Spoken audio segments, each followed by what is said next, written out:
बच्चों, आज हम जानेंगे बिहार बोर्ड का क्लास 9 हिंदी से चैप्टर फर्स्ट, जिसका शीर्षक है कहानी का प्लॉट, जिसके लेखक हैं शिवपूजन सहाय जी।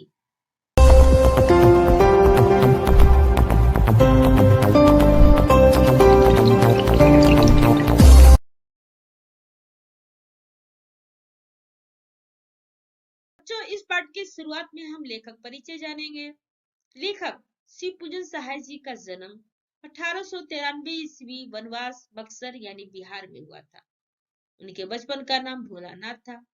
10वीं की परीक्षा पास करने के बाद उन्होंने बनारस की अदालत में नकल नवीश की नौकरी की। बाद में वे हिंदी के अध्यापक बन गए। अशोक आंदोलन के प्रभाव से उन्होंने सरकारी नौकरी से त्याग पत्र दे दिया। शिवपूजन सहाय जी ने अपने समय के लेखकों में बहुत लोकप्रिय और सम्मानित व्यक्ति थे। उन्होंने जागरण, हिमालय, माधुरी, बालक आदि कई प्रतिष्ठित पत्रिकाओं का संपादन किया। इसके साथ ही वे हिंदी के प्रतिष्ठित पत्रिका मतवाला के संपादक मंडल में थे। सन 1963 में उनका देहांत हो गया। बिहार राष्ट्र भाषा परिषद तो उन्हीं की कल्पना का साकार रूप है। इन गतिविधियों में अतिशय व्यस्त रहने के कारण उन्होंने स्वलेखन का कम अवसर मिला था। देहाती दुनिया उनका एकमात्र उपन्यास है, जो ग्रामीण परिवेश को ठेठ भाषा में उभारता है। इसे आगे चलकर लिखे गए अंचालिक उपन्यासों की पूर्व पीठिका कहा जा सकता है। कहानी का प्लॉट और मुंडमाला जैसी मार्मिक कहानियां लिखकर उन्होंने हिंदी कथा साहित्य की श्रीवृद्धि की है। बच्चों, विभूति, देहाती दुनिया, दो घड़ी, वे दिन वे लोग, बिंब प्रतिबिंब आदि पुस्तकों के अलावा उनके सैकड़ों लेख, निबंध आदि समय समय पर विभिन्न पत्र पत्रिकाओं एवं संग्रहों में प्रकाशित संकलित होते रहे हैं। उनकी रचनाओं का संकलन शिवपूजन रचनावली नाम से 4 खंडों में बिहार राष्ट्र भाषा परिषद पटना द्वारा प्रकाशित है। बच्चों, इस कहानी में कहानीकार ने समाज में नारी का स्थान निर्धारित करने के क्रम में तिलक दहेज की निर्मम प्रथा, वृद्ध विवाह आदि की विसंगतियों का मार्मिक दस्तावेज प्रस्तुत किया है। तिलक दहेज की क्रूरता की शिकार भगजोगनी एक वृद्ध के गले बांध दी जाती है। तरुणाई प्राप्त करते करते वो विधवा हो जाती है और अपने सौतेले बेटे की पत्नी बनने का दुर्भाग्य स्वीकार करती है। ये नारी की नियति है। इस पाठ की शुरुआत यहाँ से होती है। इस पाठ में लेखक ने कहा है कि मैं कहानी लेखक नहीं हूँ, कहानी लिखने योग्य प्रतिभा भी मुझ में नहीं है। कहानी लेखक को स्वभावतः कला मर्मज्ञ होना चाहिए और मैं साधारण कलाविद भी नहीं हूँ, किंतु कुशल कहानी लेखकों के लिए एक प्लॉट पा गया हूँ। आशा है इस प्लॉट पर वे अपनी भड़कीली इमारत खड़ी कर लेंगे। लेखक आगे कहते हैं कि मेरे गांव के पास एक छोटा सा गांव है। गांव का नाम बड़ा गंवारू है, सुनकर आप घिनाएंगे। वहां एक बूढ़े मुंशी जी रहते थे। अब वो संसार में नहीं है। उनका नाम भी विचित्र ही था, अनमिल, आखर अर्थ ना जापू। इसलिए उसे साहित्य के सामने बताने में हिचकता हूँ। खैर, उनकी एक पुत्री थी जो अब तक मौजूद है। उसका नाम है, जाने दीजिए, सुनकर क्या कीजिएगा, मैं बताऊंगा भी नहीं। हाँ, चूंकि उसके संबंध की बातें बताने में कुछ सहूलियत होगी, इसलिए उसका एक काल्पनिक नाम रख लेना जरूरी है। मान लीजिए उसका नाम भगजोगनी देहात की घटना है, इसलिए देहाती नाम ही अच्छा हुआ। खैर, आगे बढ़ते हैं। मुंशी जी के बड़े भाई पुलिस दरोगा में थे। उस जमाने में जबकि अंग्रेजी जानने वालों की संख्या उतनी ही थी जितने आज धर्म शास्त्रों के मर्म जानने वाले की है, इसलिए उर्दू लोग ही ऊंचे ऊंचे ओहदे पाते थे। दरोगा जी ने 8-10 पैसे का करीमा खलिक बारी पढ़कर जितना रुपया कमाया था, उतना आज कॉलेज और अदालत की लाइब्रेरी चाटकर वकील होने वाले भी नहीं कमाते। लेकिन दरोगा जी ने जो कुछ कमाया अपनी जिंदगी में ही फूंक ताप डाला। उनके मरने के बाद सिर्फ उनकी एक घोड़ी बची थी, जो थी तो महज 7 रुपये की, मगर कान काटती थी तुर्की घोड़ों की। कमबख्त बारूद की पुड़िया थी। बड़े बड़े अंग्रेज अफसर उस पर दांत गड़ाए रह गए, मगर दरोगा जी ने सबको निबुआ नोन चटा दिया। मतलब निबुआ नोन। इसी घोड़ी की बदौलत उनकी तरक्की रुक गई, लेकिन आखिर दम तक वे अफसरों के घपले में ना आए। हर तरह से काबिल, मेहनती, ईमानदार, चालाक, दिलेर और मुस्तैद आदमी होते हुए भी वे दरोगा के दरोगा ही रह गए, सिर्फ घोड़ी की मोहब्बत से। किंतु घोड़ी ने भी उनका इस मोहब्बत का अच्छा नतीजा दिखाया। उनके मरने के बाद धूमधाम से उनका श्राद्ध करा दिया। अगर कहीं घोड़ी भी बेच खाई होते तो उनके नाम पर एक ब्राह्मण भी नहीं चिंता। एक गोरे अफसर के हाथ खासी रकम पर घोड़ी को ही बेचकर मुंशी जी अपने भाई, मतलब बड़े भाई की कुऋण हुए। दरोगा जी के जमाने में मुंशी जी ने भी खूब घी के दिए जलाए थे, गांजे में बढ़िया से बढ़िया इत्र मिलकर, मतलब मल कर पीते थे। चिलम कभी ठंडी होने ही नहीं पाती थी। एक जून 32 बटेर और मतलब एक समय 32 बटेर और 14 चपाती उड़ा जाते थे। नथनी उतारने में तो दरोगा जी के भी बड़े भैया थे। हर साल एक नया जलसा हुआ ही करता था। जब बहिया बह गई तब चारों ओर उजाड़ नजर आने लगा। दुर्गा जी के मरते ही सारी अमीरी घुस गई। चिलम के साथ साथ चूल्हा चक्की भी ठंडी हो गई। जो जीभ एक दिन बटेरों का सुरवा सिकुड़ती थी, वो अब सरा सरा कर मटर का सत्तू सर फोड़ने लगी। चुपड़ी चपाती चबाने वाले दांत अब चंद चने चबाकर दिन गुजारने लगे। लोग साफ कहने लग गए थे कि थानेदारी की कमाई और फूस का तापना दोनों बराबर है। हर साल नई नथुनी उतारने वाले मुंशी जी को गांव जवार के लोग भी अपनी नजरों से उतारने लगे। जो मुंशी जी चुल्लू के चुल्लू इत्र लेकर अपनी पोशाक में मला करते थे, उन्हीं के अब अपनी रुखी सुखी देह में लगाने के लिए चुल्लू भर कड़वा तेल भी मिलना भी मुहाल हो गया। शायद किस्मत की फटी चादर का कोई रफूगर नहीं है, लेकिन जरा किस्मत की दोहरी मार तो देखिए। दरोगा जी के जमाने में मुंशी जी के 4-5 लड़के हुए, पर सब के सब सुबह के चिराग हो गए। जब बेचारे की 5 उंगलियां घी में थी तब तो कोई खाने वाला न रहा, और जब दोनों टांगे दरिद्रता के दलदल में आ फंसी और ऊपर से बुढ़ापा भी कंधे दबाने लगा, तब कोड़ में खाज की तरह एक लड़की पैदा हो गई। और तारीफ यह कि मुंशी जी की बदकिस्मती भी दरोगा जी की घोड़ी से कुछ कम अस्थावार नहीं थी। सच पूछिए तो इस तिलक दहेज के जमाने में लड़की पैदा करना ही बड़ी भारी मूर्खता है। लेकिन युग धर्म की क्या दवा। इस युग में अबला की प्रबला हो रही है। पुरुष दल को स्त्रीत्व खदेड़े जा रहे हैं। बेचारे मुंशी जी का क्या दोष। जब घी और गरम मसाले उड़ाते थे तब तो हमेशा लड़का ही पैदा करते रहे, मगर अब मटर के सत्तू पर बेचारे कहाँ से लड़का निकाल रहे हैं। सचमुच अमीरी की कब्र पर पनपी हुई गरीबी बड़ी ही जहरीली होती है। नाम भगजोगनी, चूंकि मुंशी जी की गरीबी में पैदा हुई और जन्मते ही माँ के दूध से वंचित होकर टूअर कहलाने लगी, इसलिए अभागिन तो असहद थी, इसमें शक नहीं। पर सुंदरता में वो अंधेरे घर का दीपक थी। आजकल वैसी सुंदर लड़की किसी ने कभी नहीं देखी। अभाग्यवश मैंने उसे देखा था। जिस दिन पहले पहल उसे देखा वो करीब 11-12 वर्ष की थी। पर एक और उसकी अनोखी सुघराई और दूसरी ओर उसकी दर्दनाक गरीबी देखकर सच कहता हूँ कलेजा कांप गया।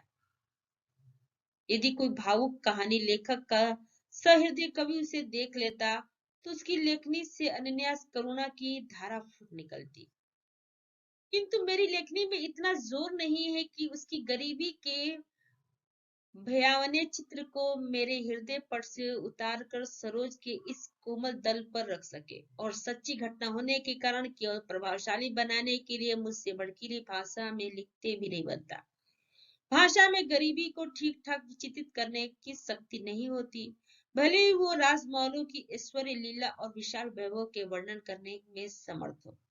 आह, बेचारी उस उम्र में भी कमर में सिर्फ एक पतला सा चित्रा लपेटे हुए थी, जो मुश्किल से उसकी लज्जा ढकने में समर्थ थी। उसके सिर से के बाल तेल बिना भूरी, मतलब बुरी तरह बिखर कर बड़े डरावने हो गए थे। उसकी बड़ी बड़ी आंखों में एक अजीब ढंग की करुण कतार चितवन थी।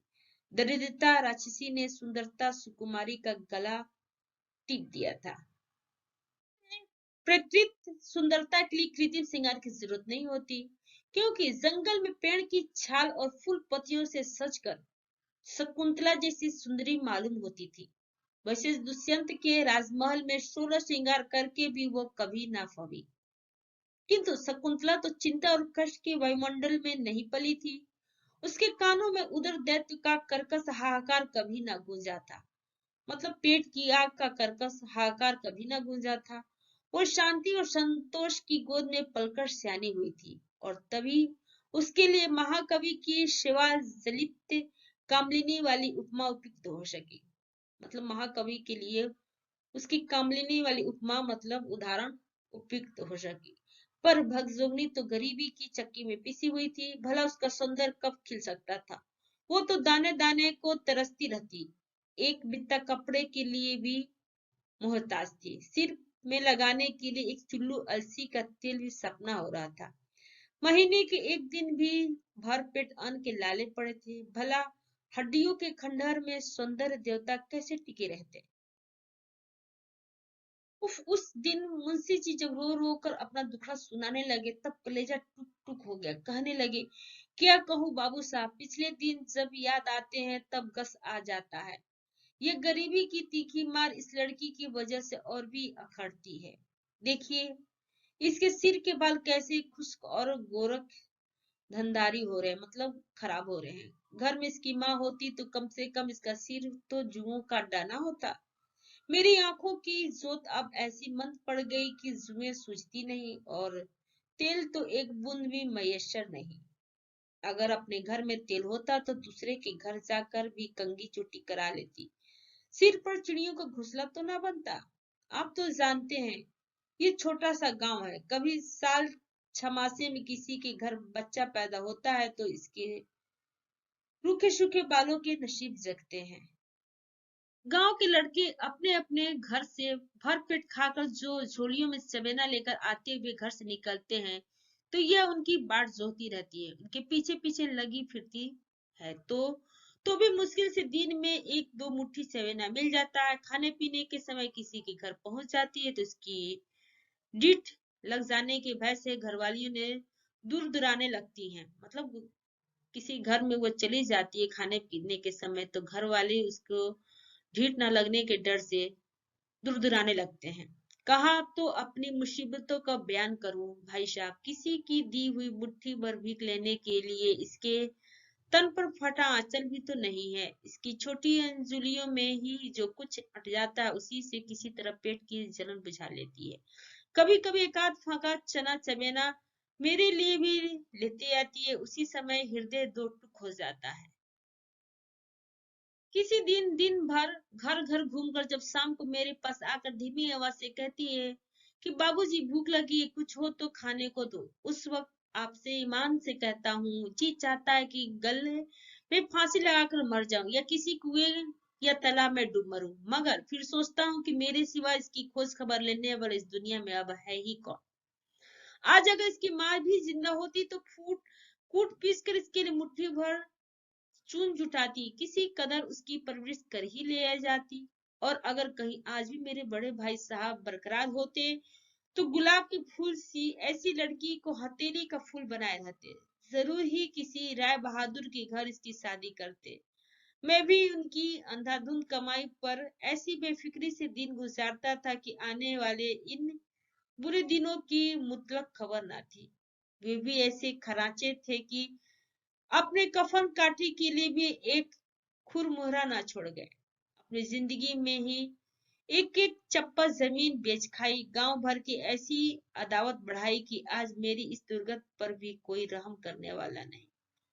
उल्टे सब लोग ताने जनी के तीर बरसाते हैं। एक दिन वो था कि भाई साहब के पेशाब से चिराग जलता था, और एक दिन यह भी है कि मेरी हड्डियां मुफलिसी की आंच से मोमबत्तियां की तरह खुल खुलकर जल रही है।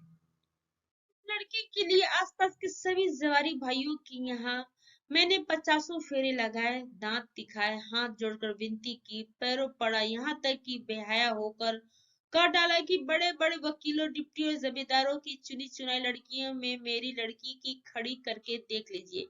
सबसे सुंदर जचती है या नहीं। अगर इसके जोड़ की एक भी लड़की कहीं निकल जाए तो इसके अपने लड़के से शादी मत कीजिए। किंतु मेरे लाख गड़गड़ाने पर भी किसी भाई का दिल ना पिघला। कोई यह कहकर टाल देता कि लड़के की माँ ऐसे घराने में शादी करने से इनकार करती है जिसमें न सास है, न साला है और न बारात की खातिरदारी करने की हैसियत। कोई कहता है कि गरीब घर की लड़की चटोर और कंजूस होती है, हमारा खानदान बिगड़ जाएगा। ज्यादातर लोग यही कहते मिले कि हमारे लड़के की इतना तिलक दहेज मिल रहा है तो भी हम शादी नहीं कर रहे हैं। फिर बिना तिलक दहेज किए तो बात भी करनी नहीं चाहते। इस तरह जितने मुंह उतनी ही बातें सुनने में आई। महज मामूली हैसियत वालों को भी 500 और 1000 तिलक दहेज फरमाते देखकर जी उड़ जाता है, गुस्सा चढ़ जाता है। मगर गरीबी ने तो ऐसी पंख तोड़ दिया कि तड़फड़ा भी नहीं सकता। सारे हिंदू समाज के कायदे भी अजीब ढंग के हैं। जो लोग मोल भाव करके लड़की की बिक्री करते हुए भले आदमी समझे जाते हैं और कोई गरीब बेचारा उसी तरह मोल भाव करके लड़की को बेचता है तो कमीना कहा जाता है। मगर मैं अगर आज इसे बेचना चाहता तो इतनी काफी रकम ऐंठ सकता था कि कम से कम मेरी जिंदगी तो जरूर ही आराम से कट जाती। लेकिन जीते जी हरगिज एक मक्खी भी ना लूंगा, चाहे वो ये कंवारी रहे या सयानी होकर मेरा नाम हंसाए। देखिए ना, सियानी तो करीब करीब हो ही गई है, सिर्फ पेट की मार ने उकसने नहीं पाती। मतलब पेट के मार से वो बढ़ती हुई रुकी हुई है। अगर किसी खुशहाल घर में होती तो अब तक फूट कर सियानी हो जाती। बदन भरने से ही खूबसूरती पर भी रोगन चढ़ता और बेटी की बाढ़ बेटे से जल्दी होती भी है। क्या कहूँ बाबू साहब, अपनी ही करनी का नतीजा भोग रहा हूँ। मोतियाबिंद, गठिया और दम्मा ने निकम्मा कर छोड़ रखा है। अब मेरे पछतावे के आंसुओं में भी ईश्वर को पिघलाने का दम नहीं है। अगर सच पूछिए तो इस वक्त सिर्फ एक ही उम्मीद पर जान अटकी हुई है। एक साहब ने बहुत कुछ कहने सुनने से इसके साथ शादी करने का वादा किया है। देखना है कि गांव के खोटे लोग उन्हें भी भड़काते हैं या मेरी झांझरी नैया को पार लगाने देते हैं। लड़की की उम्र कुछ कड़ी जरूर है, 41-42 साल की है, मगर अब उसके सिवा कोई चारा भी नहीं है। छाती पर पत्थर रखकर अपने इस राज को किला को मतलब उसको देने सौंपने जाऊंगा। इसके बाद मुंशी जी का गला रूंध गया, बहुत बिलख कर रो उठे और भगजुगनी को गोद में बैठाकर फूट फूट कर रोने लग गए। अनेक प्रयत्न करके भी मैं किसी प्रकार उसको आश्वासन न दे सका। जिसके पीछे हाथ धोकर बाम विधाता पड़ जाता है उसे तसल्ली देने ठट्ठा नहीं है। मतलब जिसके पीछे हाथ धोकर विधाता पड़ जाता उसको तसल्ली नहीं मिल पाती है। मुंशी जी की दास्तान सुनने के बाद मैंने कई कुंवारे मित्रों से अनुरोध किया कि उस अलौकिक रूपवती दरिद्र कन्या से विवाह करके एक निर्धन भाई का उद्धार और अपने जीवन को सफल करे। किंतु सबने मेरी बात अनसुनी कर दी। ऐसे ऐसे लोगों ने भी आनाकानी की जो समाज सुधार संबंधी विषयों पर बड़े बड़े शान गुमान से लेखनी लिखते चले आ रहे हैं। यहाँ तक कि पौढ़ावस्था के रणधुए मित्र भी राजी न हुए। आखिर वही महाशय डोला काढ़कर भगजोनी को अपने घर ले गए और शादी की कुल रस्में पूरी करके मुंशी जी को चिंता के दलदल से उबार दिया। मुंशी जी की छाती से पत्थर का बोझ तो उतरा, मगर घर में कोई पानी देने वाला भी ना रह गया। बुढ़ापे की लकड़ी जाती रही, देह लचे गई। साल पूरा होते होते अचानक टन बोल गए। गांव वाले ने गले में घड़ा बांधकर नदी में डुबा दिया। भगजोगनी जीती है, आज वो पूर्ण युक्ति है। उसका शरीर भरा पूरा और फूला फला है। उसका सौंदर्य उसके वर्तमान नवयुवक पति का स्वर्गीय धन है। उसका पहला पति संसार में नहीं है, दूसरा पति है उसका सौतेला बेटा। अगर आपको मेरा ये वीडियो अच्छा लगा तो लाइक करें, या फिर कोई डाउट हो तो आप हमें कमेंट बॉक्स में लिख कर बताएं। अगर आप पहली बार मेरे चैनल पे आए हैं तो सब्सक्राइब करें और बेल आइकन को प्रेस करें, जिससे आपको मेरे नए वीडियो का नोटिफिकेशन सबसे पहले मिले। थैंक यू बच्चों, फिर मिलते हैं अगले वीडियो में।